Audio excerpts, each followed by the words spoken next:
Today on an all-new Dr. Phil, parents killing their kids with food. How about some oatmeal? No, I want pizza roll. This 1-year-old weighs 55 pounds. This 2.5-year-old weighs 92 pounds. Dr. Phil goes after the parents of obese kids. He eats what you put in front of him, and you're like a pusher. Plus, at just 4 years old, he came to the Dr. Phil show weighing 187 pounds. I think there are a number of things that are contributing to that boy's weight, and I truly believe that you control most, if not all of them. There are some mental issues with my child. There are medical issues with my child. I gave him a damn cookie, okay? No, not okay. Witness one of the most astounding weight loss transformations you'll ever see. Right now. Now, you know that obesity is a problem. What you may not know is that more than 500 million adults are overweight around the world. But what's even more shocking is that millions of children are already considered too heavy as well. This isn't just when we grow up or out. Recently, a disturbing study revealed that 3-year-olds in this country are being fed so much of this crap and junk food that they are dangerously tipping the scales into morbid obesity. Take a look. Baby fat. New research shows the number of overweight young children is rising, and it's growing even faster among babies. We're seeing this problem going into the youngest age groups. Almost a 60% increase in overweight kids under the age of 6 years, and a 74% increase in overweight babies up to 6 months old. If the babies are overweight, that extends into childhood into teens, so on into adulthood. As these problems are occurring younger, we're going to start to see the side effects from this. We are seeing these things in younger and younger age groups.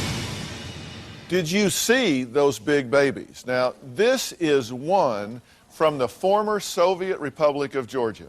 At 15 months old, he weighed 55 pounds and was reportedly gaining 5 pounds a month. Now, this other baby from India is 2.5 years old and weighs 92 pounds. In fact, in order to feed him, his parents had to sell tickets to see him at an exhibition where they put him on display. Today, we're talking to parents right here in the U.S. whose children are obese. Try this one. It's a raspberry vinaigrette. For me? Yeah, why not? No way. I'm sticking with ranch. My eldest son, Harrison, is 7 years old, and he weighs 152 pounds. Whoa, whoa, whoa, whoa. I'm very concerned about my son's weight and what impact that's going to have on him. My husband, Tim, doesn't see Harrison's weight as an issue. I don't feel at this point in time that there's any crisis with Harrison's weight. I work during the day. Timothy is at home with the kids, and he takes care of most of the shopping and the meals. Timothy often undermines my attempts to curb Harrison's obesity. Can you get the fat-free milk this time? I'll ask him to pick up fresh vegetables for the children for snack, but he'll bring home cookies, Oreos, chips, ice cream. I think diet foods have a tendency to not be as nutritious for a growing kid. They didn't have the low-fat option instead? Yeah, you mean the no-flavor stuff? Yeah, they had it. I will get the higher sugar, the better tasting breakfast cereal, mainly because I know that they'll eat it. Tim is not opposed to offering Harrison a sandwich for snack when he gets off the bus, and then turn around and feed him a full meal when we sit down for dinner. Harrison generally will ask for more food after dinner, or I'll give it to him. If he doesn't ask for more, quite often he'll take over whatever his brother's left behind.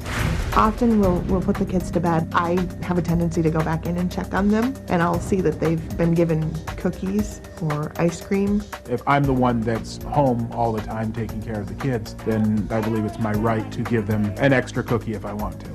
I've definitely seen worse diets than what my family has right now. I believe Timothy has his head in the sand when it comes to this issue. He doesn't see obesity as a health risk. My size has never negatively impacted my physical health. I'm not convinced that being smaller can lead to a healthier life.